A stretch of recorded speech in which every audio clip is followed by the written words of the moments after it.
சிவபெருமானே எம்பெருமானே என்னுள் இருக்கும் அத்தனை தடங்களையும் விலக்கிக் கொள்க அப்படின்னு சொல்லிட்டு இந்த மந்திரத்தை சொன்னாலே போதும். இதில் தான் எல்லாமே அடங்கியிருக்கும். உங்களுக்கு என்னென்ன தேவையோ அத்தனையுமே இந்த பாயிண்ட்டுக்குள்ளே இருக்கும். அதனால தான் இந்த மந்திரம் சிறப்பானது. ஓம் நமோ பகவதே ருத்ராய, ஓம் நமோ பகவதே ருத்ராய என்ற மந்திரம் ரொம்ப ரொம்ப சிறப்பாக இருக்கும். ஸோ துன்பத்தை போக்கும் அற்புதமான ஒரு மந்திரம் இது. அதான் ருத்ர மந்திரம் அப்படின்னு சொல்லுவாங்க. ருத்ரனாலே சிவம், பவம், பவானி. நமக்குள்ளே இருக்கக்கூடிய 3 வகையான ஆணவம், கர்மா, மாயா, இந்த 3த்தையுமே அழகாக பேலன்ஸ் பண்ணக்கூடிய இந்த அற்புத கரு இது உண்டு.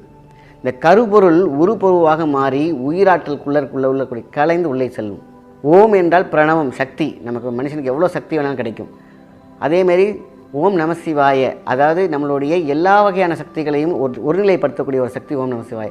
இந்த மந்திரம் இருக்குது பார்த்தீங்களா, இதுதான் உங்கள் தேவைகளை பூர்த்தி செய்யவும் உங்கள் தடங்களை உடைத்தெறிந்த ஒரு ஆயுதமாக. அதான் ருத்ரம். ருத்ரம்னானே என்ன அர்த்தம்? ஸ்பீட்.